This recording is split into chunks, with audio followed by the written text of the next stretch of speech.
IPsec 보안에 대해서 지금 3시간용 강의가 이게 하나의 비디오로 완성하기는 너무 양이 길어서 두 부분으로 나누었습니다.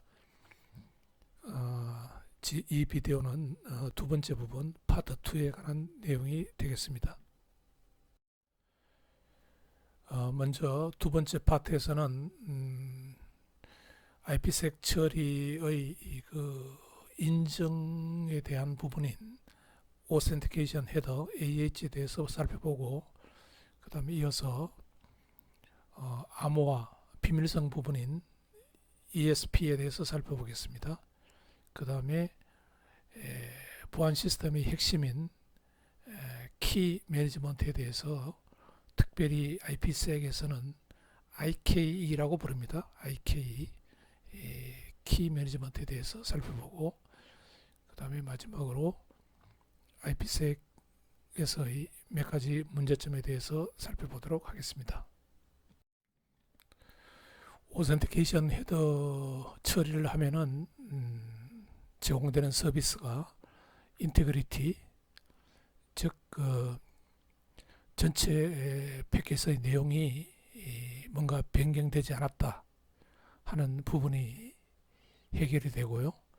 그 다음에 인증, 보낸 사람의 IP 주소가 맞다, 이 IP 주소에서 온 게 맞다 라는 것을 맥을 사용해서 그 인증을 해주게 됩니다. 또한 그 안티 리플레이 공격에 대해서 방어를 해주는데요. 그것은 그 오른쪽 그림에서 있는 시퀀스 넘버 필드를 이용해서 그 안티 리플레이 공격을 막아줍니다. 그래서 그 맥 처리된 부분이 ICV, 오른쪽 그림에서 ICV 이 값으로 들어가게 되는데요. 맥 헤더에, AH 헤더에 ICV 값으로 들어가게 되는데, 이 ICV는 인테그리티 체크 밸류의 약자입니다. 즉 일종의 메시지 오센티케이션 코드인데요, 맥인데요. 어느 부분을 처리했느냐 하면은, 맥 처리한 거냐 하면은 그 IP 헤더 필드, 모든 IP 헤더 필드 중에서 바뀌지 않는 부분, 소스 IP 주소라든지 뭐 목적자 IP 주소, 이거는 바뀌지 않으니까 이런 부분들은 맥 처리할 때 다 들어가고요. 그 다음에 바뀌는 부분, 예를 들어서 그 IP 버전 4의 TTL 이런 값은 바뀌죠. 그 TTL 값은 계속 바뀌니까 이런 바뀌는 부분은 set to 0, 제로 값으로 처리합니다.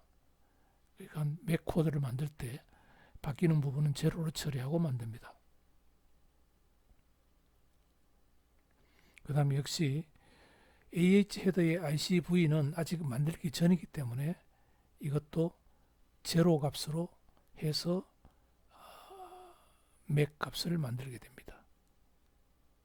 여기에 이제 어퍼 레벨 데이터, 즉 페이로드라 그래서 패킷의 몸통 부분을 포함해서 그 ICV 값을 만들어내게 되는 것입니다. 보통 그 96비트 값으로 만드는데요. 사용하는 알고리즘은 HMAC MD5 96이나 HMAC SHA1 96을 이용하게 됩니다. AH 프로토콜은 데이터의 완전성과 그 보낸 주소를 인정해 준다고 이야기했죠. 패킷을 암호하지는 않습니다. 두 가지 모드로 운영되는데요. 터널 모드는 게이트웨이 라우터와 게이트웨이 라우터 사이를 IPsec 처리하는 거고, 그 다음에 트랜스포트 모드는 호스트와 호스트 구간을 IPsec 처리하는 것입니다. 지금은 AH에 대해서 알아보는 거니까 AH 헤더에 대해서 한번 보도록 합시다.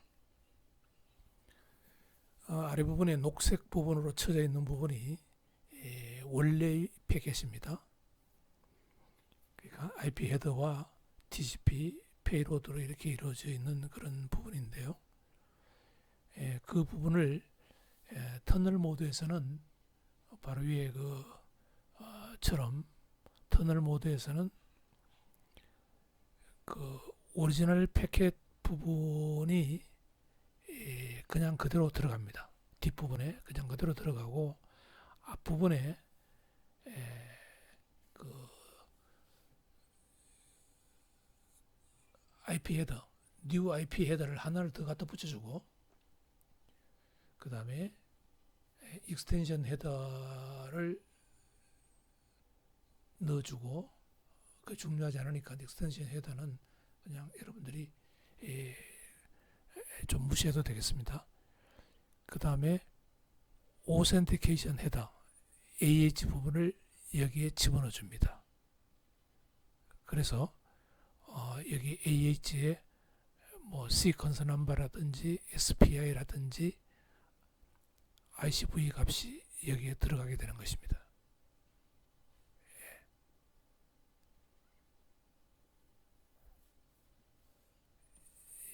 그 다음에 트랜스포트 모드는 보면은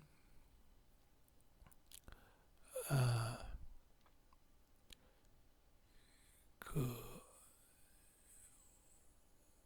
오리지널 패킷과 비교를 해보면은 IP 헤더가 들어가고 익스텐션 헤더 그냥 그대로 들어가고 오센티케이션 헤더가 여기 들어갑니다. 중간에 들어가고 그 다음에 TCP 페이로드 이렇게 들어갑니다.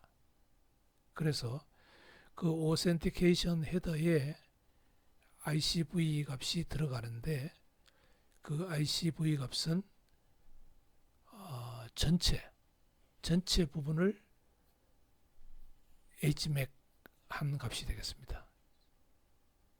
물론 이 전체 부분 중에서 IP 헤더의 TTL과 같은 바뀌는 부분은 0으로 세팅해서 그렇게 값을 구하게 되는 것입니다.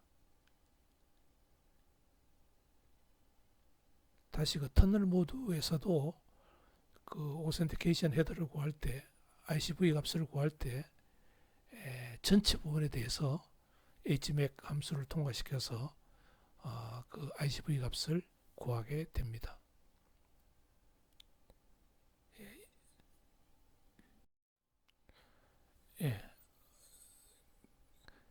IPsec에서 사용되는 시퀀스 넘버를 어떻게 사용하는지 한번 보도록 합시다. 이 시퀀스 넘버는 그 ESP에서도 이용하고 AH에서도 이용합니다.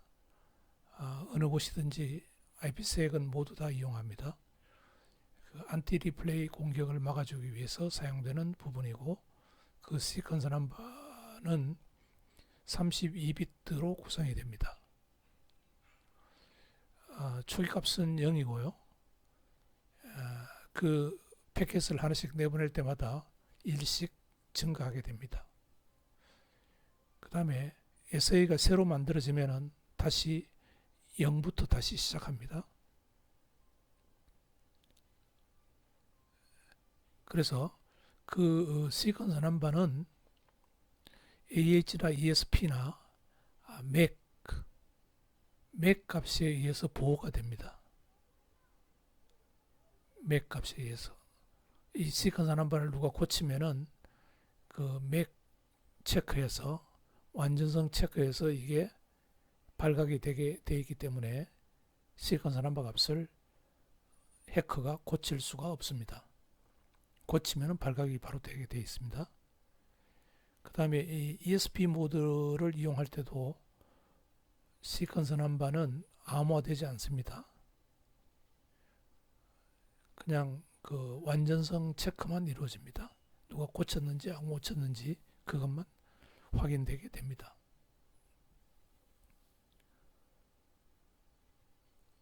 그래서 수신 측에서는 이 데이터그램이 이 시퀀스 넘버를 보고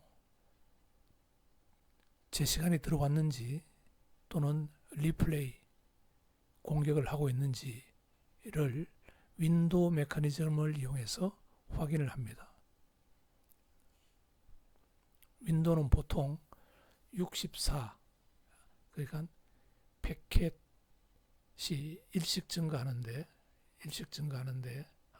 패킷 하나를 보낼 때마다 일씩 증가하는데 64개 정도의 패킷이 순차 번호대로 그 번호 안에 들어오면은 괜찮고, 그렇지 않으면 이거는 버리게 됩니다. 이 부분에 대해서는 윈도우 개념은 다음 슬라이드에서 설명을 하도록 하겠습니다.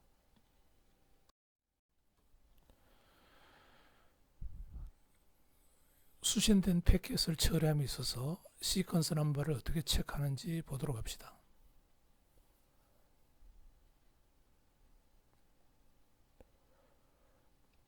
그 시퀀스 넘버는 AH나 ESP 모두 적용되고 그 헤더에 들어있다 그랬죠. 들어있고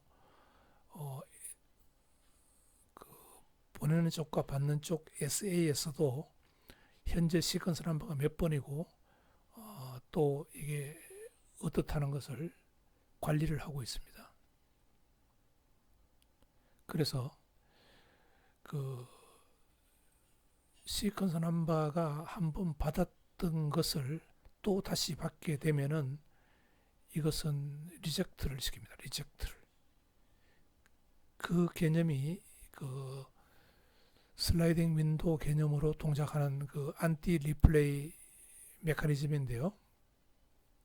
수신 측으로 보면은 어떤 시퀀스 넘버가 들어오면은 가장 최근에 들어온 것이 n입니다. n번째까지 들어왔고, 그러면은 윈도우가 어떻게 되느냐 하면은 윈도우 사이즈가 보통 64니까요. n-64까지 안에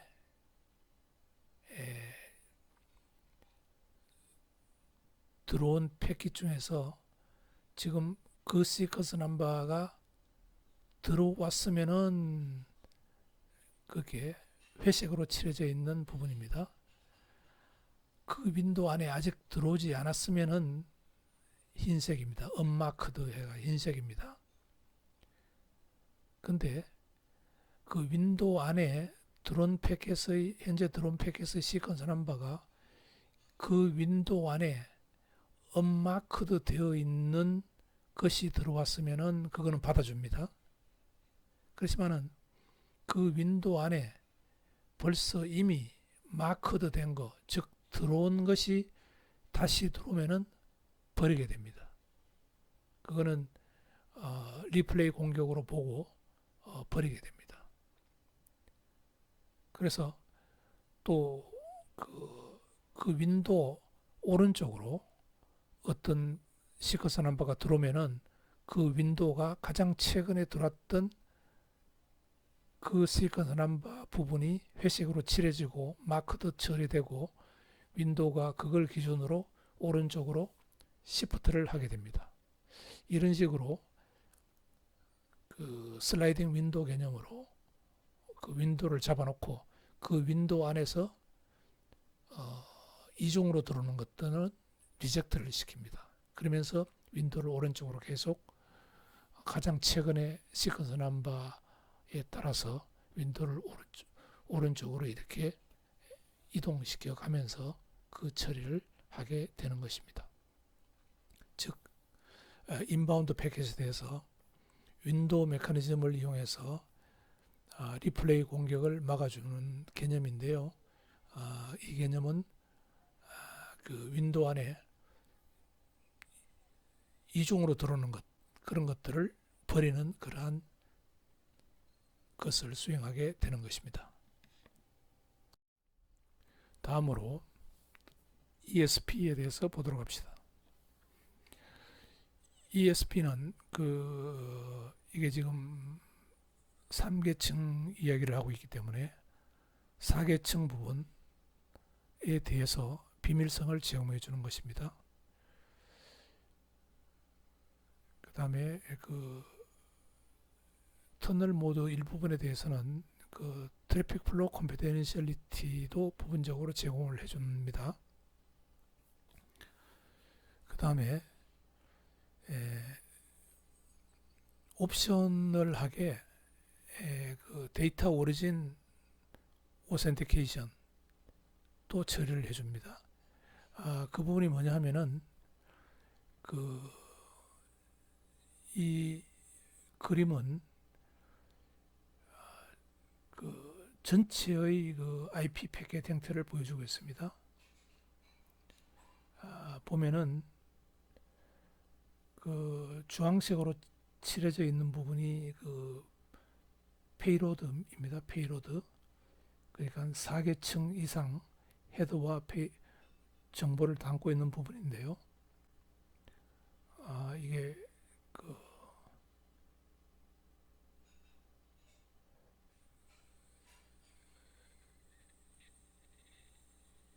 이 부분이 인크립트 됩니다.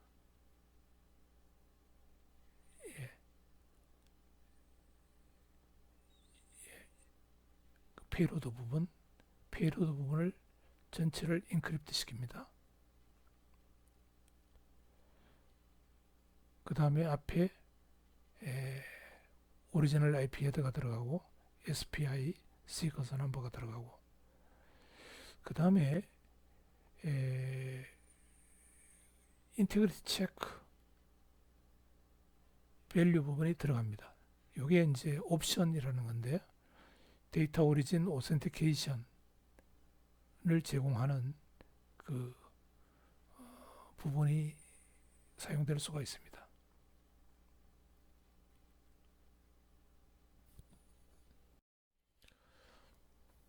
ESP로 운영되는 그 비밀성 제공 부분을 좀 더 구체적으로 보도록 합시다. 역시 ESP도 터널 모드로 운영할 수도 있고 트랜스포트 모드로 운영할 수가 있습니다.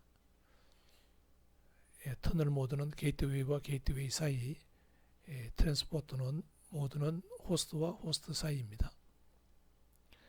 마찬가지로 거기 녹색으로 테두리 쳐져 있는 부분이 그 원래 IP 패킷입니다. IP 패킷이 터널 모드로 처리될 때는 어떻게 되느냐 하면은 그 녹색 부분이 그냥 그대로 뒷부분에 들어가고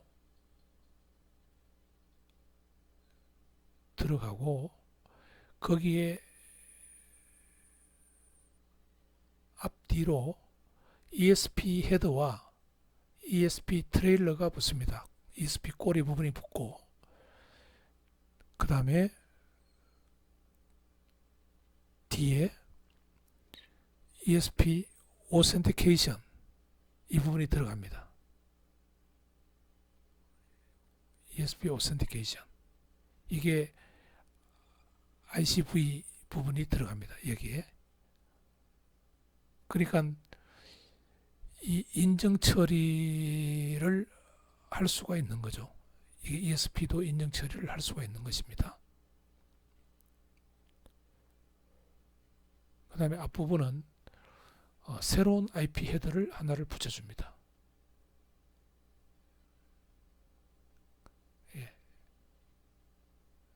마찬가지로 익스텐션 헤더 붙여줬고요.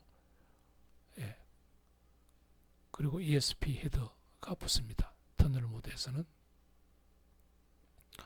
거기에 비해서 트랜스포트 모드에서는 호스트끼리를 ESP 처리하는 부분에서는 약간 모양이 달라지죠. 여기서는 오리지널 패킷 녹색 테두리를 처리되어 있는 부분이 이 ESP 헤더가 중간에 삽입이 됩니다. 그 다음에 마지막 부분에 ESP 트레일러가 삽입이 되고 제일 마지막에 ESP 오센티케이션 ICV 값이 들어가게 됩니다. 그래서 그 암호화되는 부분이 TCP, 페이로드, ESP 트레일러 이 부분이 암호화가 되고요.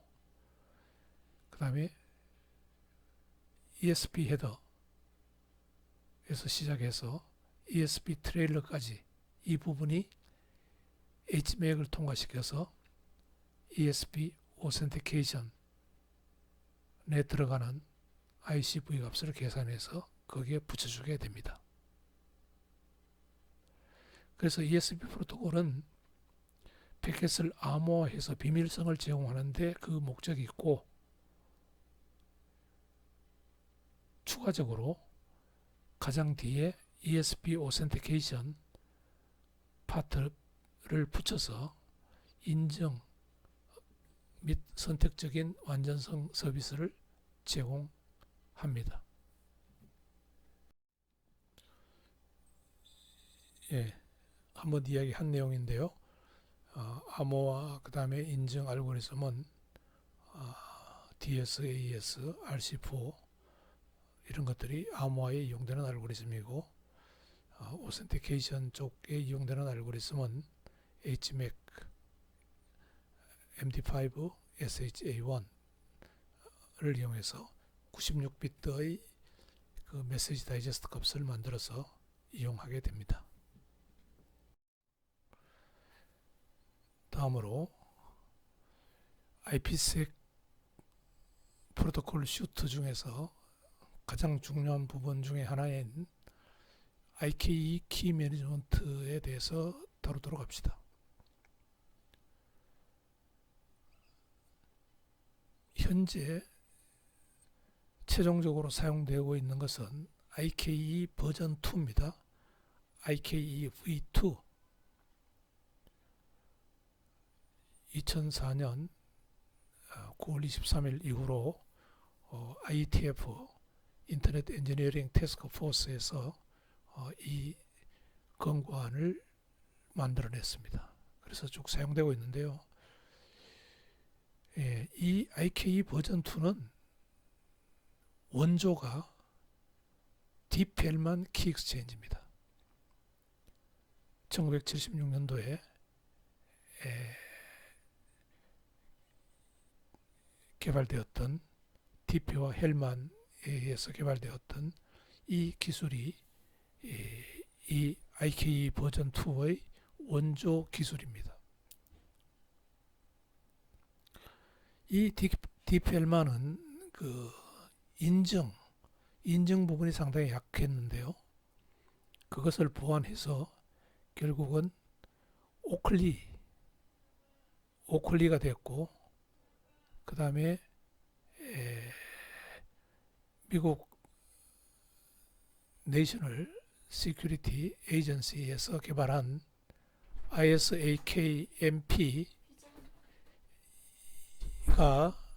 1998년도에 개발이 돼서 이것이 이 개념과 그 오클리가 합쳐져서 IKE가 나왔고, 이게 IKE 버전 2로 변화되게 됩니다. 그래서 보통 우리가 오클리는 딥헬만으로부터 시작해서 오클리까지 온 이것을 IKE 보통 버전 1이라고 이야기를 하고요. 최종적으로 나와 있는 것을 IKE 버전 2라고 그렇게 이야기를 합니다. 그래서 여러분들은 여기서 그 기억해야 될 것은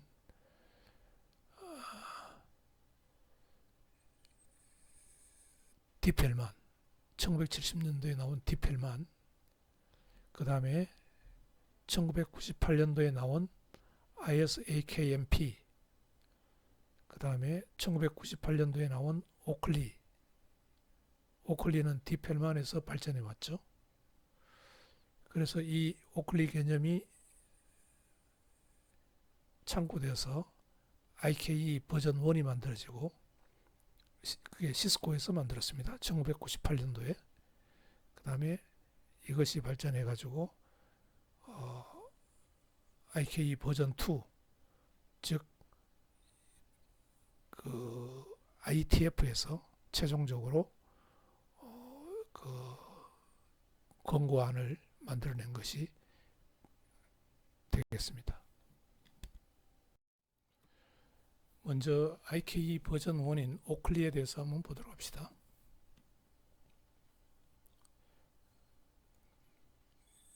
예, 뭐 기본적으로는 키 교환하는 그 과정을 시리즈로 설명을 하고 있고요. 기본은 디펠만 알고리즘입니다. 여기에 몇몇 가지 보안사항을 추가로 넣었는데 중요한 5가지 특징을 한번 보도록 합시다. 먼저 그 클로깅 어택을 막아주기 위해서 쿠키를 사용합니다. 쿠키. 이 개념은 클로깅 어택이 뭐냐 하면은 도스 공격과는 약간 결이 다른데요. 클로깅 어택은 누군가가 나로 하여금 어떤 그 공개값을 막 보내가지고 우리 새로운 키를 한번 만들자, 디펠만 키 익스체인지를 하자라고 계속 연속으로 보내면서 나를 괴롭히는 겁니다. 쓸데없이 내가 그 계산 디펠만 알고리즘에서 키값을 만들어내기 위한 계산을 계속하는 그 모듈러 익스포넨시이라고 하는데요. 그 모듈러 계산을 계속 해서 내가 딴 일을 못하고 그것만 계속 하도록 그렇게 나에게 계속 공격값을 보내면서 우리 키를 한번 만들자, 우리 키를 한번 만들자 이런 식으로 공격하는 게 클로깅 어택입니다. 그런 것을 막아주기 위해서 쿠키 값을 사용을 하고 있고, 그 다음에 디펠만은 글로벌 파라미터, 즉 프라임 넘버 Q와 프리미티브 루트 알파 값을 그룹마다 서로 다른 값을 사용합니다. 그래서 이 프라임 넘버 Q와 프리미티브 루트 원식은 알파 값을 어떤 것을 사용할지를 협상을 하게 됩니다. 협상을 하게 되고요. 그 다음에 리플레이 공격, 리플레이 공격을 막아주기 위해서 넌스 값을 사용합니다.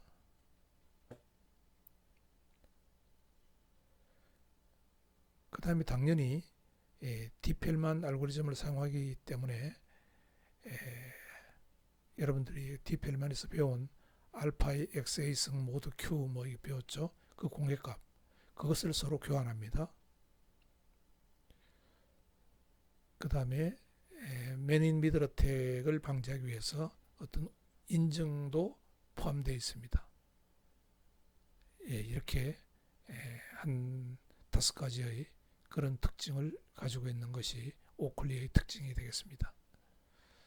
참고로 그 디펠만 그룹이라고 하는 것은 글로벌 파라미터 Q 알파 값에 의해서 정해집니다. Q 알파 값, 어떤 Q 알파 값을 사용하느냐에 따라서 그 그룹이 정해지는데 그룹마다 그러니까 서로 다른 Q 알파 값을 사용을 하는 거죠. 2개의 글로벌 파라미터가 Q와 알파입니다.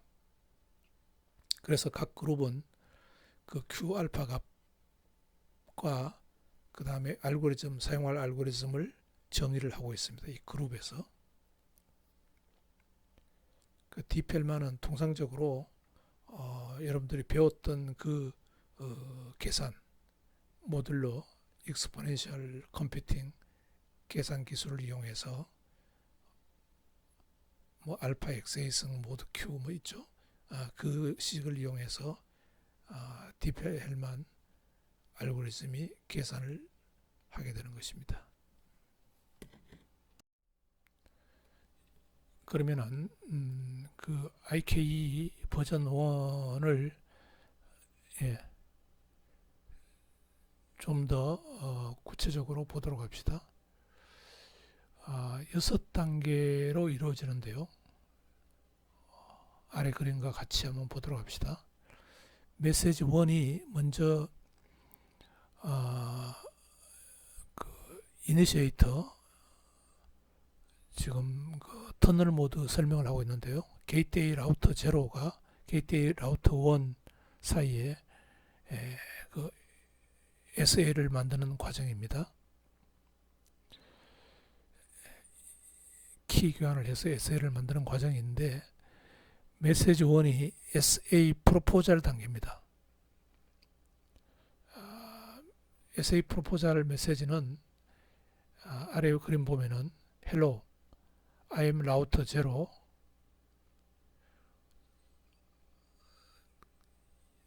supported this crypto shoot. 그러면서 자기가 내가 이러한 알고리즘을 사용할 거고, 그 다음에 그 SA 안에 포함시킬 그런 형태의 그 값들을 제안을 하게 됩니다. 이 제안을 받은 그 라우터 1에서는 리스폰더는 accepted SA를 메시지 2로 보내주게 됩니다. 그 메시지 2는 I'm router 1 accept your SA parameter shoot. 너가 제안한 그 암호 알고리즘 뭐 이런 것들을 그냥 우리 쓰자, 인증 알고리즘 이런 것들을 사용하자 라고 알려주게 됩니다. 그럼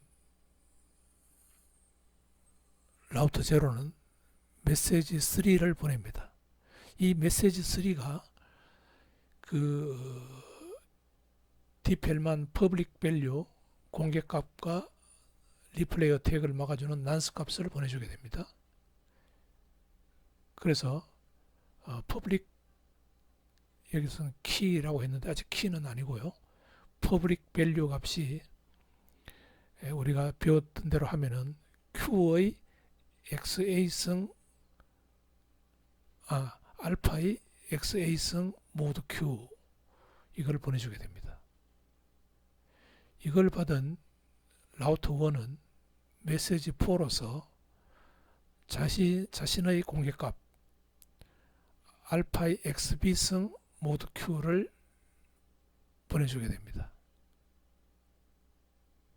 그러면은 메시지 3, 4에 의해서 각자는 라우터 0와 라우터 1은 각각 K, 공유키 K를 계산하는데 알파의 XA, XB승 모드 Q 이렇게 해가지고 K를 공유하게 되는 것입니다. 그러면은 메시지 5와 메시지 6는 최종적으로 인증하는 단계인데요. 각각 이제 키 값을 만들어 놓고 있으니까 그 키 값으로, K라는 키 값으로 어떤 그 라우터 0에서 I am 라우터 0다라는 그 정보를 암호화해서 라우터 0는 암호화된 정보를 라우터 1에게 보내고, 반대로 라우터 1은 proof I am 라우터 1이라는 정보를 새로 생성한 비밀키 K를 가지고 암호화해서 라우터 0에게 보내줍니다. 그러면 서로 확인을 하는 것이 인증이 끝나게 되는 메시지 5와 메시지 6의 과정이 되겠습니다.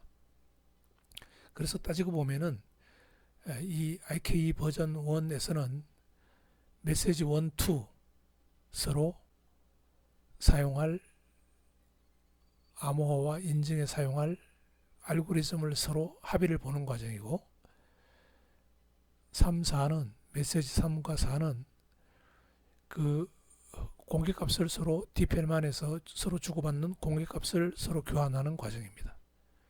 그리고 난스 값도 포함되어 있고요. 물론 이 난스 값은 어떤 리플레이 공격을 막아주는 난스 값입니다. 그 다음에 메시지 5와 6은 공유된 새로 생성된 비밀키 K를 이용해서 서로 특정 정보를 암호해서 보내고 받고 하면서 제대로 K가 만들어졌다는 것을 인증을 하는 단계가 되겠습니다.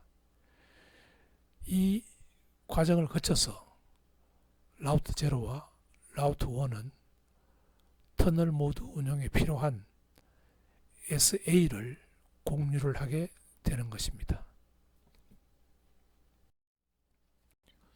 예, 앞 슬라이드에서 메시지 1과 메시지 6, 6개의 단계로 설명을 했는데요. 이거를 그 어그레시브한 어클릭 키 익스체인지 모드에서는 이거를 3단계만으로 할 수가 있습니다. 3단계. 즉 이니시에이터가 리스판드에게 메시지를 보내고 리스판드가 이니시에이터에게 메시지를 보내고 그 다음에 이니시에이터가 리스판드에게 메시지를 보내고 이렇게 3단계로 이거를 완료할 수가 있습니다. 이것을 6단계가 아니고 3단계인 이 방법을 어그레시브 오클릭 키 익스체인지 어그레시브하게 한다 그렇게 이야기를 합니다. 근데 이게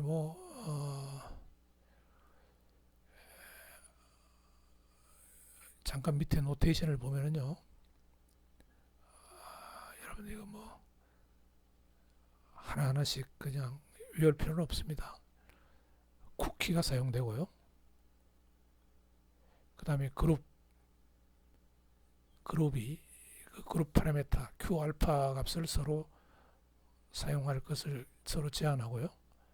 그 다음에 GX로 표현되어 있는 부분이 사실은 이게 QX 모드 Q 이걸 나타냅니다.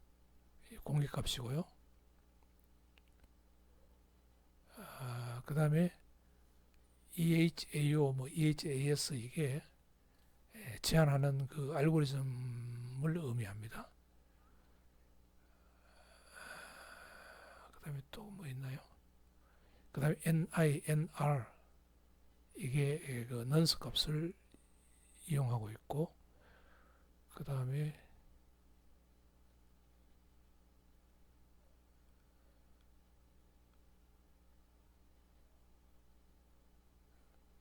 시그니처를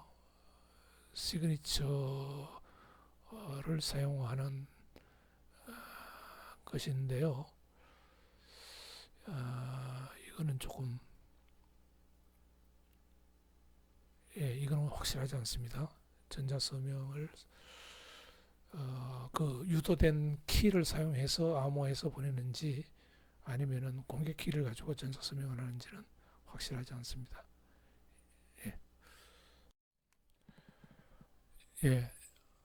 인터넷 키 익스체인지 프로토콜이 이 버전 2로 바뀌면서 어떻게 바뀌었는지 보도록 합시다. 우선 그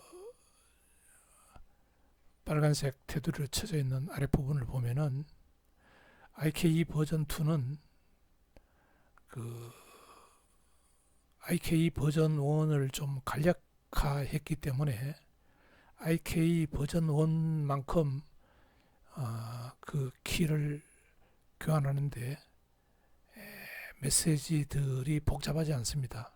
그래서 그만큼 밴드위드스를 소비하지 않고요. 그 다음에 IKE 버전 2에서는 EAP 오센티케이션 방법을 사용합니다. 이 IKE 버전 1에서는 사용하지 않았던 방법이고 그 다음에 IKE 버전 2에서는 모바일 호스트를 지원합니다. 지금 스마트폰 같은 그런 모바일 호스트를 지원합니다. 이 IKE 버전 1에서는 이 모바일 호스트는 지원해주지 않았었고요. 그 다음에 또 IK 버전 2에서는 사설 IP 주소를 사용하는 호스트를 지원합니다. 그러니까 지금 보통 와이파이는 보통 거의 사설 IP 주소를 사용하고 있는데 IK 버전 1에서는 사설 IP 주소를 사용하면은 지원이 안 됐는데 IK 버전 2에서는 사설 IP 주소를 사용하는 모바일 호스트에게도 키 교환이 가능하게 됐습니다.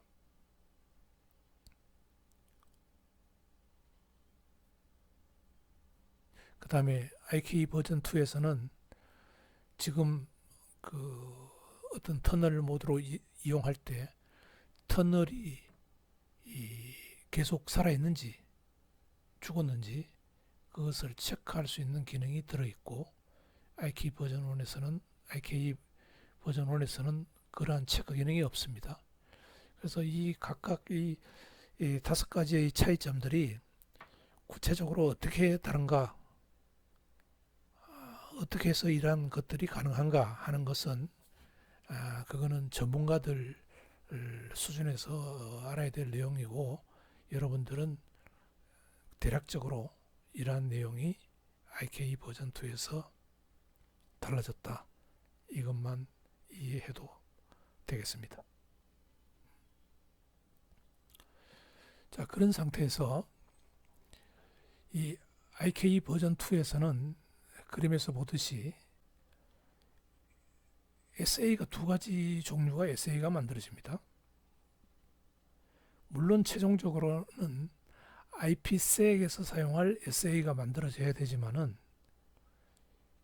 그 IK 처리를 하기 위한 SA도 또 만들어집니다. 그러니까 두 개의 형태의 SA. 하나는 IK 처리를 하기 위한 SA.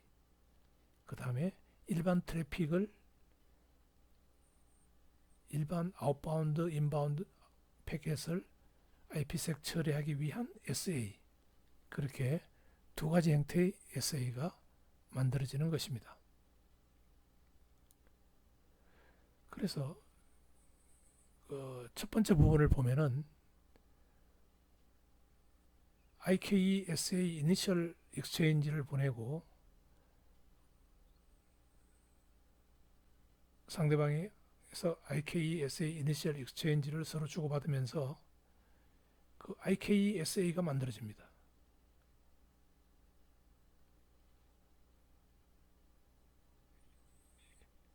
그 다음에 여기서 키 제너레이션이 일어나고 그 다음에 두 번째 단계에서 오센티케이션 익스체인지가 일어납니다.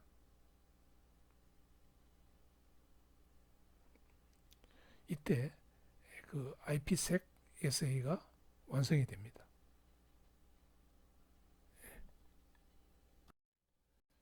IK 버전 2에서 단계별로 보도록 합시다. 위에 있는 부분이 첫 번째 그 메시지 짝을 이루고 있는 IK SA init 부분인데요. 이 짝의 그 메시지들을 통해서 IK SA를 만들어내는 겁니다. IK SA가 포함하고 있어야 될 파라미터들은 어떤 암호화 알고리즘을 사용할 건지, 어떤 오센티케이션 알고리즘을 사용할 건지 협상이 이루어지고, 그 다음에 어떤 난스 값을 사용할 건지, 어떤 DPL만 값을 사용할 건지 교환이 이루어집니다. 즉 블라인드 키 교환이 여기서 이루어지는 거죠. 공개값 DPL만에서 이거 알파 XA승 모드 Q, 알파 XB승 모드 Q 이 공개값이 교환되는 여기서 교환됩니다.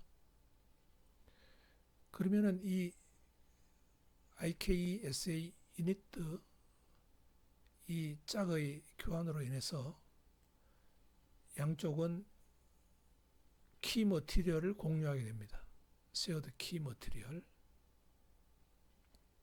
공유하게 되고 이 쉐어드 키 머티리얼로부터 다른 키 값도 유도되어 나올 수 있게 되는 것입니다.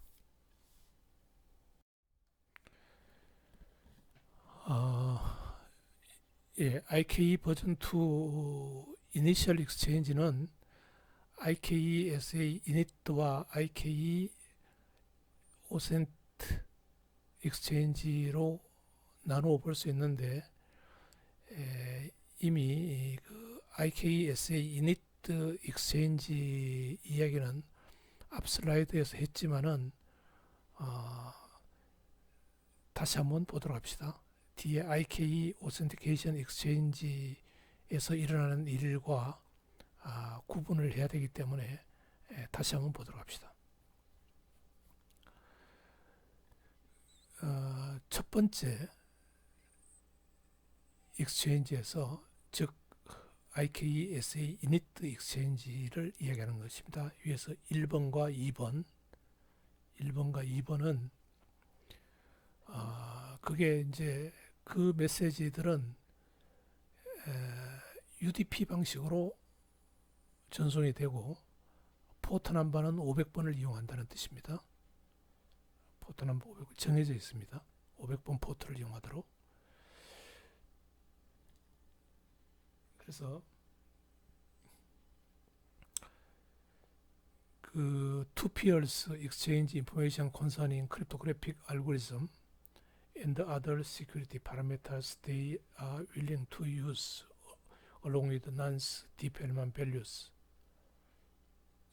자, 여기서 그 어떤 양쪽이 그 암호화, 그 다음에 인증 알고리즘을 사용할 건지, 그 다음에 시큐리티 파라미터는 뭘 사용할 건지, 난스 값은 뭘 사용할 건지, 딥웹 헬만의 공개 값은 어떻게 되는지, 이런 것들을 교환하고 하는 것이 여기서 다 일어납니다. 이 과정을 통해서 그 IKE-SA 이니트 익스체인지를 통해서 IKE-SA가 만들어집니다. IKE-SA. 여러분들이 IKE-SA하고 IPsec-SA하고는 구분을 해야 되는데요. 이 IKE-SA는 그 IKE 메시지를 암호화하는, 이어질 IKE 메시지를 암호화하는 그 SA입니다. 그 아직 일반 트래픽을 암호화할 수 있는 방법이나 키 값을 가지고 있는 그 SA가 아니고요. 그거는 IPsec SA라 그랬죠. 예. IKE SA가 만들어집니다. 그러니까 앞으로 더 수행할 IKE의 그 메시지 교환 과정을 암호화하기 위해서 필요한 키 값이나 알고리즘 값을 정의하고 있는 IKE-SA가 만들어집니다.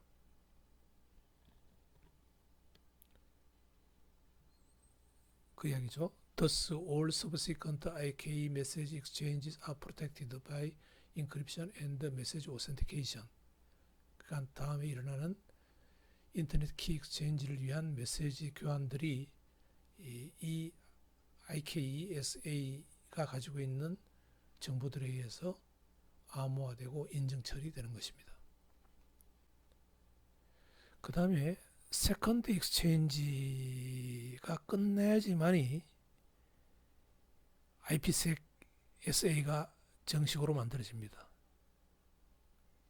그 말은 세컨드 익스체인지, 즉 IKE AUTH 익스체인지 이 짝에 의해서 서로를 인증하게 됩니다.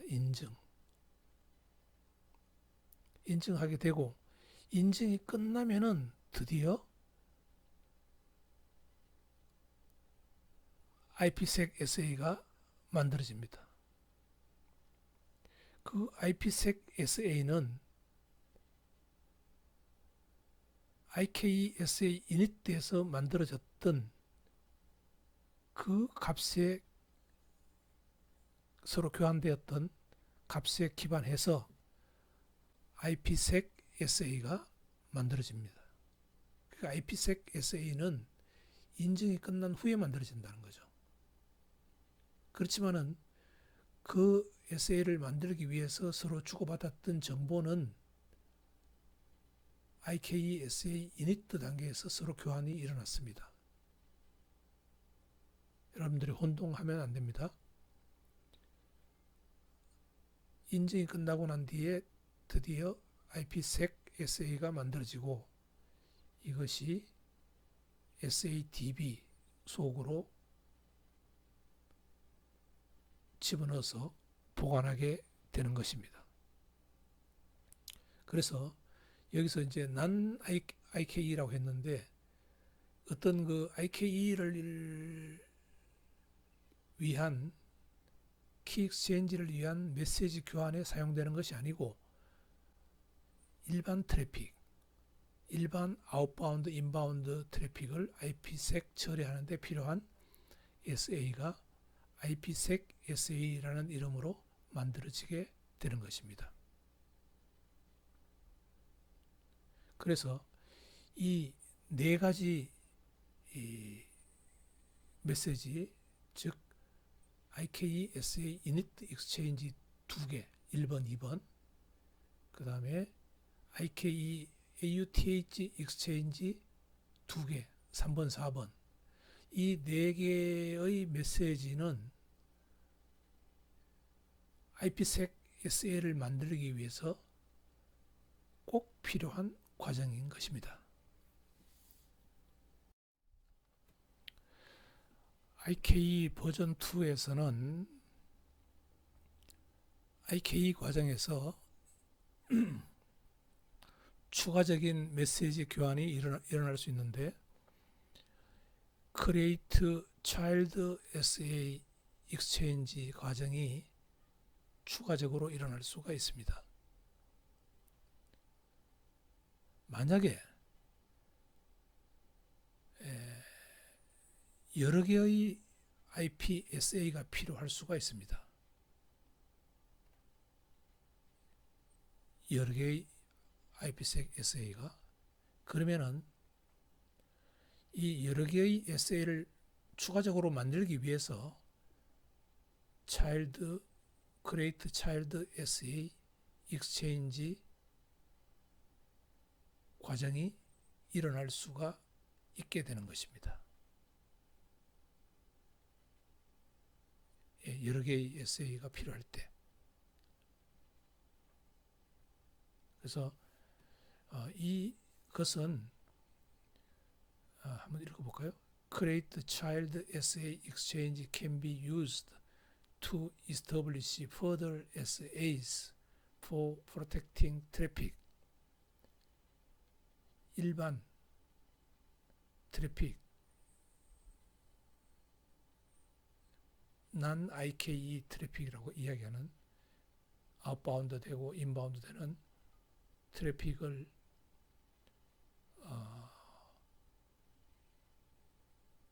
여러 개의 그 SA를 이용해서 처리하고 싶을 필요가 있을 때 Create Child SA로 또 다른 SA를 만들어서 사용할 수가 있게 되는 것입니다.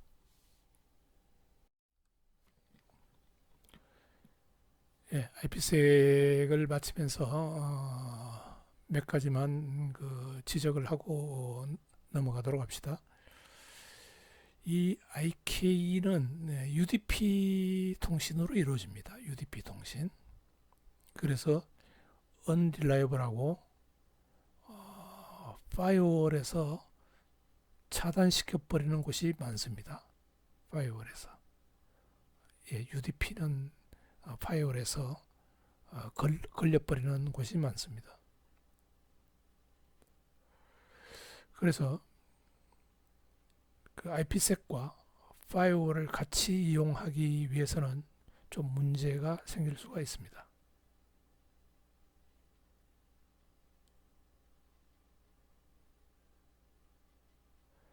그 다음에 여러분들이 공부를 지금까지 해왔지만은 IPsec 팔리시 데이터베이스